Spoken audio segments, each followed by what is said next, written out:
Sports team, you need to be informed and make smart decisions to build a champ. No different when buying or selling a car, new or used. Go to TrueCar.com. Their certified dealer network can save $3,000 off MSRP. Let's go to Chris Broussard in New York via the Cowherd Global Satellite Network. Let's start with Zion Williamson. My takeaway is, much like Bryce Harper was too big for college baseball. Bryce Harper was too big to hang out in the minors. He was hitting 500-foot home runs in high school.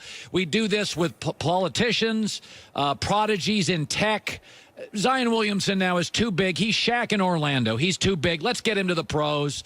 You know, he gave us 25, 30 games. I don't think it's the end of humanity, the NCAA or Nike or college basketball or Duke. It's the beginning of basketball commerce. To me, it's over in college. Let's go to the NBA. Your takeaway, Chris. Well, look, remember Ben Simmons, for different reasons, but Ben Simmons wasn't in the NCAA tournament, and the tournament went on, and Ben went on and was the #1 pick. Nobody held it against him. I've texted with some NBA guys today, and I kind of got 3 different answers when I asked if Zion should shut it down. One said he should. Another said he really wants to see him compete to, fight through that. No, ballers ball. Oh, come on. So, but I asked all of them too, okay, would shutting it down hurt his trade stock? And every single one of them, no. He's still going #1. Right. And it's not even close. So I'm with you. My feeling, Colin, is that if this is remotely serious, like even if doctors say you can play through it, look, you're going to have some pain. You're not going to get up quite as high as normally, but you will eventually. It'll come back to you, but your movements won't be the same for a few weeks through the tournament. I would shut it down, period. I'm only playing if I'm him, if I am completely 100%. I feel no pain. I feel no differently than I did 2 days ago. Otherwise, he should shut it down. I would also get a second opinion. After Duke's doctors do whatever they do, I would go get a second opinion. And look, Colin, if Zion came out tonight, even before we know how severe this injury is, if he and his parents come out tonight and say, look, we've talked about it as a family, Zion's goal and dream for his whole life has been to make it to the NBA. Therefore, after this injury the other night, we're going to sit out and prepare for the NBA draft. I would have absolutely no problem with him doing that. Yeah, you and I agree. So I've pushed back on this Kevin Durant's leaving the Warriors thing, but I do trust agents because that's always where all these stories begin. They're problem solvers. And Sam Amick, you know him, was on our show yesterday and said, Durant's people are talking about New York. That's why there's all these stories. Before yesterday, I was like 20% chance. I got to tell you, when Sam said that, Chris, I kind of feel like it feels 70-30. Durant's leaving after the season in New York. Where do you sit on this today? It feels a lot like LeBron going to the Lakers. Yes. So, everybody was talking about it. It was the worst kept secret in the league. I've said I think the best thing for Kevin Durant's legacy is that assuming they win it this year, he stays 1 more year, opens up the new arena in San Francisco, and goes for a 4th straight championship, Colin. Yeah. All the guys he's compared to and really below, Michael Jordan, Magic Johnson, Tim Duncan, Kobe Bryant, so on and so forth, Magic, Kareem, they never won 4 straight. Nobody since Bill Russell has won 4 straight. That would be, I think it'd be great for Durant's legacy. Then you could go to New York and try to win it elsewhere. Now, maybe it doesn't work out timing-wise. Maybe Kyrie stays in Boston long-term if you don't go this year. So maybe it's not realistic, but I like KD in New York, not by himself, but I love KD and Kyrie in New York. Colin, I think that would be the best thing for the NBA. Golden State would remain a contender, but they wouldn't be light years ahead of everybody else. Yeah. Houston would be good. Oklahoma City would be good. The Lakers would be good, with or without Anthony Davis, but let's say they get him. Boston's still good. Milwaukee's still good. If Kawhi goes to the Clippers, they're good now. I mean, it could be great for the NBA because New York would then be good.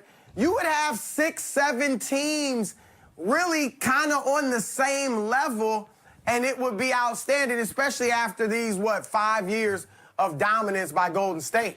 Are you bothered at all? I'm not, but some may be. LeBron mostly admitted yesterday, okay, now I got to play hard. That he said, listen, I'm doing this sooner than I want, but I had an injury. We're not in the playoffs. I can't tell you the last time I missed the playoffs. LeBron acknowledged, completely honest here, that, okay, I got to start playing hard. How did that land for you? It was fine. Look, this guy, since 2007, since he first got to the finals with Cleveland, he has been championship or bust. And that's it. It's been all about that. And now he knows what it takes to win titles. He's played 60 more playoff games than Michael Jordan did. He's played 110 more regular season games than Michael Jordan did. So if he has to coast a bit during the regular season, fine. He coasted for 4 regular seasons in Cleveland. You know, they never won more than, 57 games last year. They're the 4th seed. That's fine. Just get to the playoffs and then turn it on. Now, it's a little tougher in the West, and he's finding that out. But I'm like you, Colin. I liked what he said. I do think he can turn it on and get this team revved up. I also think this, Colin. I think the Lakers were playing a few mind games with LeBron. Remember a few days ago, we get this story that the Lakers are concerned about LeBron's groin, and he's not as intense as usual, and he's not engaged, all that. That was a leak. I think it was a purposely planted leak, because I've talked to people close to LeBron, and they said, look, yeah, of course he comes out of, the injury, and he's kind of pacing himself, feeling the injury out, wants to make sure he doesn't re-injure himself, and he's trying to get back into game shape. But the groin, I'm being led to believe, is not an issue.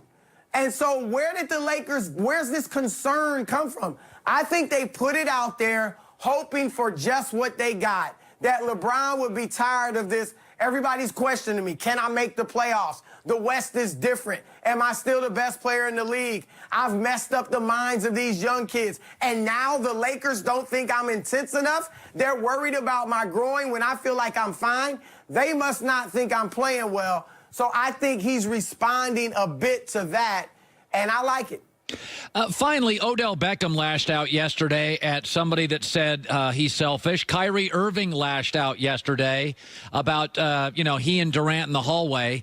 And I really do see them as very similar. These are gifted athletes that I'd love to have on my team, but I wouldn't build around them. They've both been hurt a couple of times, and I think their talents, not necessarily great leaders. Joy and I talked about this. If you're a superstar in this league, you're part of the league's soap opera. When I watch Kyrie Irving pushing back on all these rumors about him, I think to myself, I can't build around you. I'd love to have you on the roster, but it makes me think he really can't handle being the face of a franchise. What say you? It's interesting. I mean, look, and I heard Joy say it earlier. As a human being, these guys are human beings. I get the frustration. You're in the hallway talking with one of your good friends, and everybody's dying. They could have been talking about who knows what. They could have been talking about music, about politics, about women. It could have been anything. And we don't know, but everybody's speculating what it means, psychoanalyzing these guys. So I get it, okay? But you have to understand that comes with the territory. If you don't want public scrutiny, don't have a job in the public eye. It's as simple as that. You can go get a normal job like everybody else, and then you can have all the conversations in the hallways with your best friends that you want, and nobody will care. And guess what? You also won't have a movie called Uncle Drew. You also won't have your own sneaker. You also won't make millions of dollars. You also probably won't have all these beautiful women. So, look, he said the job isn't fun. Well, there's plenty of fun to being an NBA superstar, and everybody has something about their job that isn't fun. And many people, if not most, their entire jobs aren't fun. So just relax, enjoy it. If you have to, shut down social media, if you have to not read the papers or whatever, then do it if that's what makes you happy. But this is part of the job you signed up for, and Kyrie does have to realize that. Last thing, when he apologized to LeBron, he also, and I'm serious, he also should have talked to LeBron, and maybe he did, about how to handle the media. Because you can say what you want about LeBron, and he's had a couple missteps himself, but every year, first in Cleveland when he first left, then Miami his last year there, then in Cleveland again his last year, there was speculation all year.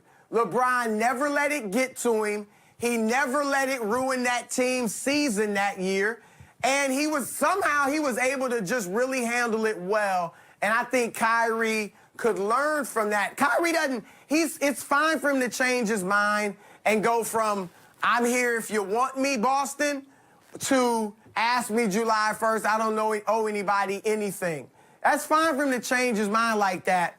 But he has to understand what comes with that. And now we're all wondering. So, yeah, we're going to scrutinize everything. Good seeing you, buddy. First things first this week. He's co-hosting Chris Broussard. Love having you on, bud. Thanks, man. Yep, Daryl Morey's coming up in about an hour and a half. Odell Beckham, speaking of him, Doug Gottlieb said something about him on TV, and Odell Beckham fired back at Doug, and I'll respond to both next in L.A.